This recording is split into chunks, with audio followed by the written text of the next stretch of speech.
My name's Lewis. I'm a 23-year-old marketing and advertising student at Kingston University. I've had the pleasure of finishing my 3-month placement at Aura Architecture. I'd now like to introduce Ben Richards, the owner and director of Aura Architecture. Thanks for having me. No worries. Today we'll be talking about a few different things about my internship. First of all, kind of how I secured my placement, the benefits of the internship, and how putting the information that I've learned from textbooks and from my course into real life practice, and kind of the whole process of maximising the experience. Just to explain a bit more about my role, so I helped Aura Architecture out with a few different things, mainly digital stuff, so helping out with social media, creating content for social media and the website, things to improve the SEO, and managing the YouTube channel and some market research as well. So yeah, the first topic obviously to kind of go on to was how I kind of secured my internship. Yeah. So it started off with a networking event. Ben came along to Kingston University, and there was a panel of all the marketing and advertising students. And I was the annoying guy who kept putting my hand up and asking questions. Do you remember? I do. No, I mean that's part of the reason why you were a standout kind of candidate from the room. To be honest, it pretty much was you asking all the questions, and I'm sitting there listening to all the other marketing, I guess companies looking around the room, and you're the one asking all the questions, which for me as an employer, you want people that are genuinely interested in what's going on, asking sensible questions, being intrigued by what people are saying. So, I was sitting there thinking, I hope this guy comes and has a chat with me afterwards. And luckily, you did. It was when we had a chance to break and network with each other. You came over and expressed interest in what we were doing as a business, and again asking more questions about who we are and what we did, and genuinely being kind of passionate about wanting to be part of it. So even before going through to the CV process, you were the front runner before anyone else. Everyone else would have had to have done a very good job with their CVs and the Skype interviews to kind of top that. So kudos to you for doing that. I think if people can learn anything from that is you need to show interest. Ask questions no matter how silly you think they are, because I guarantee that somebody else in the room is probably thinking that same question, but they've not got the confidence to put their hand up and ask it. So that's the difference really between somebody being successful and not asking the right questions. Oh yeah, amazing. I mean, did you have any kind of expectations when you go into the networking event? So I'd last year been interested in taking on some interns and where the business was and the time wasn't quite right, but this year I was prepared for it. I knew a little bit about what Kingston Business School had to offer. I wasn't really sure what to expect, to be honest, and I was quite nervous given that the kind of 4 other people presenting that day were like big marketing agencies with multi-million-pound budgets, and I'm just this little small business in Clapham. But I learned a lot from it as well. It gave me an insight into what other people are doing out there, and my expectations going into it were really, for me, I think kind of giving back to when I was coming out of uni and during uni, my summer placements every year were with an architectural practice, and it gave me so much experience, and I really, having been through it, see the benefits of some form of internship when you can. So for me the kind of what I went into it for was to find someone to help us with the marketing side of the business. It's an area that a lot of people negate, especially when they've got a small business, when they're HR director, finance director, marketing director, doing the projects, they have to become a bit of everything. To have that extra help from a marketing perspective, to do the things that I want to do but don't have the time to do, was absolutely invaluable. Was there, so you're going into it, didn't really have too many expectations and all the rest of it. Kind of just to explain a bit of the context of it, I think the networking event was in maybe late February, beginning of March, just before the lockdown happened. So we had the networking event Bad timing, really. Yeah, it was kind of unlucky, and I was kind of one of the really lucky students that could actually carry out the internship. So had the networking event, and obviously we'd exchanged a few emails. I sent you a cover letter and a CV. Yeah. And then the lockdown fully hit. And this is the first time I've seen you since. Yeah, genuinely, sort of 7 months afterwards, and we've been working together over the summer for 4 months, and this is the first time in person that we actually had a chat for 7 months. So it did cause issues, and there are companies out there that have obviously really struggled. I kind of did make a decision at the beginning of lockdown where the 9 months previous to that was part of my goal for the business was to spend more time understanding and improving our marketing, really putting the foundations in place to improve our social media, improve our website. So where some architectural practices, I think, were kind of being quite nervous going into lockdown and holding back on marketing, really looking at their costs and trying to make themselves as lean as possible just in case something does happen for the bad. My kind of mindset was, okay, I want to kind of flip that on its head and start spending more. We upped our budget in terms of marketing campaigns to try and capture some of that sort of market share, I guess, in the space that we were in. And we had more leads generated in sort of April, May, June, than ever before because of that extra effort that we'd gone to. And having you on board for that process was invaluable to kind of help generate those leads, put everything in place to get ourselves out there. Yeah, so it's nice to hear. I think a lot of the time students don't get a lot of opportunity and responsibility, and they kind of maybe do a lot of the work which other people don't want to do, but I feel like you've given me the responsibility to go and actually help you with your business, and that's why I feel like I've got a lot from it. As obviously I said, I didn't see you after that first networking event, and I had to send you off the cover letters and CVs. Was there anything about that which kind of I'd done differently to anyone, or it stood out in any kind of way? Or so I think we did. We were back and forth with emails. We did a Skype call, which I did with a couple of other interns. One of which we had lined up, but didn't actually. He didn't turn up. So there's a good lesson to learn. If you've booked something in, turn up, because that's black mark, and there's no way that I'm taking that forward any further. So being prompt, being proactive in chasing things and asking questions. I've had so I used to work at the Berkeley Group, and when I got that role, part of the reason that I got the role, according to the recruitment officer, was my proactivity in actually chasing things up. Because everyone's really busy out there. Recruitment is tough and it takes time, and there's so many other distractions.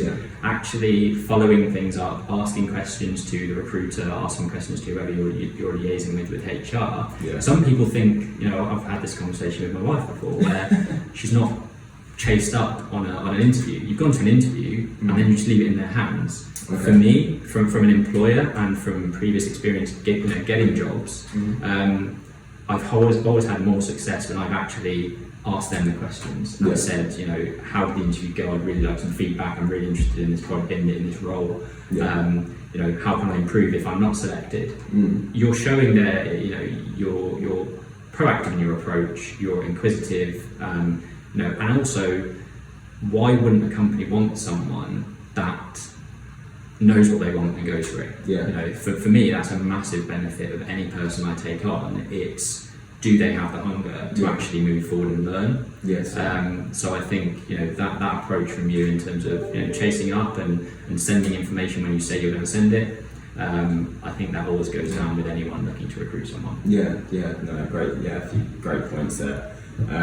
In terms of the internship experience itself, I'm not sure, have you had any interns before myself, or was it the first one? No, like I say, I've kind of looked into it before, but we've never really been in the position, we're a young business, we're 3 years young. This is the first summer that I feel like we've had the capacity to do it. I mean, COVID obviously hasn't helped that process, but we've never done it before, but we'll definitely look to do it in the future. How do you think the whole COVID situation affected it in terms of me not being in the office and working from remotely, do you think that had its challenges? I mean, it's not ideal timing. I made a few notes on this because I think there's some key points. So because we're not face to face or as much as we would have been had it been in the office, for example, you know, I had to be a lot more reliant on you having that proactivity to go away and sometimes figure things out for yourself. Yeah. So it was important for me as the employer to give clear directions, sort of say the strategy and what we're aiming to achieve, and give you some, you know, a list of tasks to run through. Yeah. But because we're not side by side in the office, you just can't turn around and say, how do we do this? You know, there's that barrier which for some people is difficult, and it is difficult. But if you're resourceful, and you know, Google is only a type away, to potentially find the answer yourself. Like sometimes it's too easy when you've got people around you to just knock them on the shoulder and say, can you just help me with this? Whereas actually, if they weren't there, it's like teaching my parents to use IT. Like, when I'm not there, they just figure it out. Or they just, they find a way. Whereas if I'm there on the phone, it's like, is it right click or left click? Once or twice. Whereas if I wasn't there, they just figure it out themselves. So I think that's a pro and con. Obviously, technology has been a massive thing in this whole lockdown. Zoom calls, Microsoft Teams, like all that stuff. And we were well prepared for that. We use video software and technology as a company is something that I'm very much forceful in using. We have systems and processes that we use, so we were very well equipped for that. And it is a great way of communicating. Sharing screen. Everything's in the cloud for us. It's Microsoft OneDrive, and we use a project management tool called Asana. We've got lots of social media platforms that we use that you can tap into, like Google Analytics. All of that stuff can be accessed remotely. And having Microsoft Team calls, twice, 3 times a week, I think is what helped get us through that. But I was heavily reliant on yourself being self-sufficient. In coming back to me with questions if you got them, or just storing up those questions so the next time we chat you can run through them all and we can talk about it. I think one of the things that helped very early on is our kind of initial 2-hour sort of onboarding type meeting where I prepared a marketing calendar and a marketing kind of schedule plan of these are the elements of marketing that we have in the business. These are the things that I think I'd like to get you working on. But actually, what do you enjoy doing, and what do you want to learn from this process? And then we could prioritise.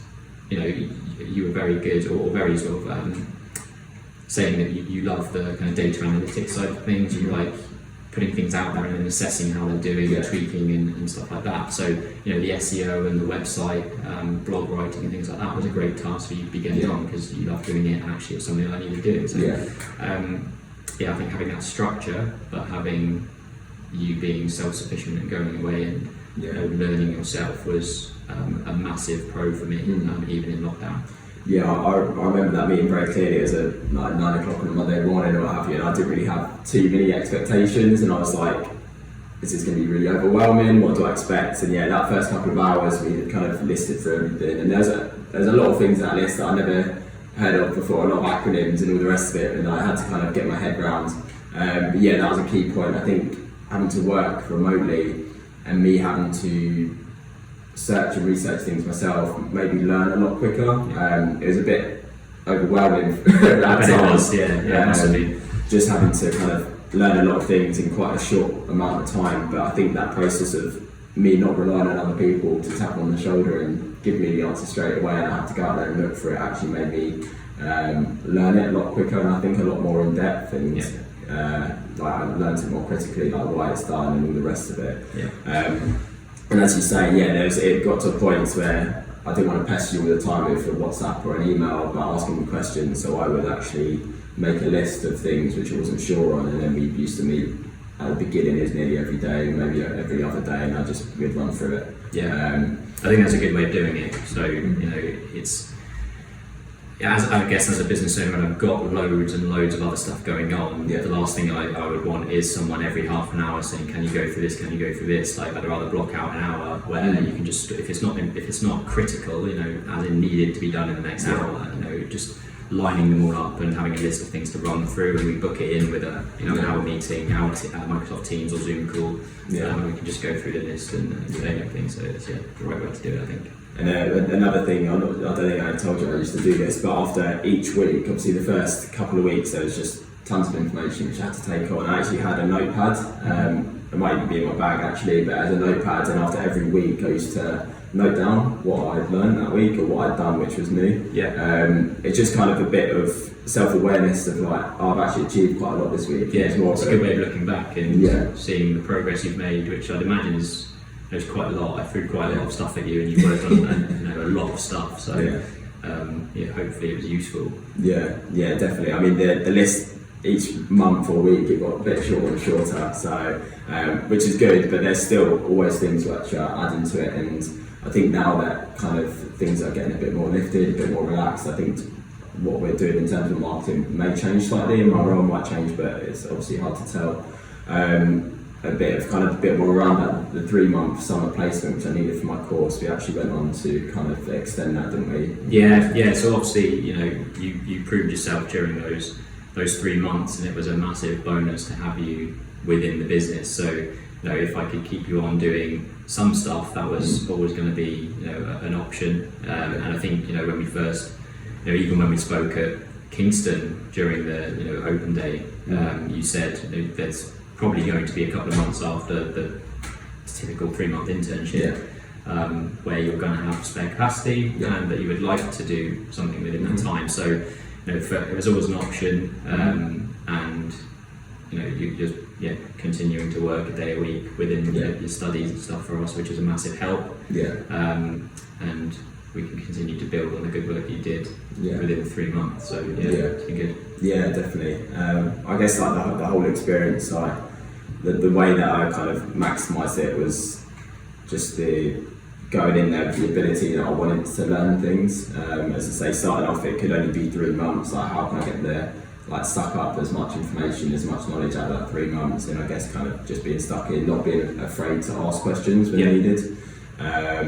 And getting to know the rest of the team. I haven't met anyone else. I know. It's a shame because it's all just been via Zoom, hasn't it? You've never actually physically met them all. But there'll be time for that, and I'm sure we'll be back in the office relatively soon. Yeah, hopefully so. Is there anything else that we kind of needed to? I think we were going to talk briefly about CVs and why, what stands out from a CV perspective, and why yours potentially stood out more so than other people, which I think is probably a good thing for people to learn from an employer perspective. There are some big do's and don'ts when I'm recruiting at the moment, for a new sort of associate director, senior architect, and there's some key things that I think are critical when writing CVs. So I was just going to list off a couple of those. So first thing being that some people just provide a list of everything that they've done, or everything that it's a big chunk of text, so it's just line after line of I do this, I do that. Okay, that's great, fine. I can see some of your experience, but the important thing for me with that is to explain why those things have helped you. So I've done this, and it gave me this experience, and then even going into okay, I've done this, this is the experience it gave me, and this is potentially what it can bring you as the employer. So people you're critically analysing what you've done previously and actually making it unique to that employer to show how that experience can help them. I think that's always a big thing to do. Don't be afraid of stating some of the achievements that you've done, no matter how big or small. It's interesting, and there are often things where I know, for example, so my wife used to play tennis for Great Britain when she was up to 16 years old, pretty much. But she doesn't say it, or like for her it was that was ages ago, and it's by the by. I'm like, but if I was looking at your CV and saw that would make you stand out above anyone else. So little things like that will help you. You know, if you've got that on your CV and your CV is identical to someone else, but that's the only thing different, you're obviously going to be pegged above them. So yeah, don't be afraid to say your achievements and what you've done. And I always think having some form of figure-based data or numbers in there that basically says, you know, I achieved 86% in this, or from a business perspective, we improved turnover by 25% within a year. You know, people scan through CVs. You know, so the more things you can quickly pick out, rather than just loads and loads of text, I think for me is really important. So those are kind of the sort of top tips I would say for CVs. Really, I mean, if you can make them a little bit more interesting to look at as well. I'm a very visual person, and especially in the design world that we're in, you know, presenting it slightly differently rather than just loads of blocks of text, I think helps. I was going to actually ask you that about how important that is, because I guess as a young person, and we get a lot of help from the university writing our CVs, and obviously the content is the most important thing, but the actual appearance of it as well, that makes a difference, I guess, if you've got huge. CVs, you know, we've recently recruited for a new senior architect. We had over 30 people apply. So to trawl through those CVs, you know, you don't want to be taking more than it has to, and the ones that will stand out will be the ones that, you know, draw your attention. Like you say, if you spread them all out on the table, you're gonna be drawn to the ones that are most interesting to you. That doesn't mean having you know, garish photos, and you know, it has to be professional. It has to, you know, look neat. But you know, there are using icons and you know, infographics or things like that. You know, it makes you stand out, and actually is a really good way of, especially in the design industry, you know, I often see where people have different softwares that they use, and they have like a thermometer gauge, you know, or a bar of, you know, I'm really good at this one, I'm not so good at this one, and visually it's so quick to read and understand, and that, you know, that's a great point, I think, from people's CVs. Yeah, no, that's really useful. It's sometimes it's hard to imagine what it's like as someone who's never employed someone to being on the other side of that. You see, like, when you go through LinkedIn, you trawl through and you see like these cool CV ideas coming through. I was like, they're pretty cool. Yeah, you can go OTT on some of them. As long as it remains professional. I think, you know, you've got a good chance. Yeah, nice.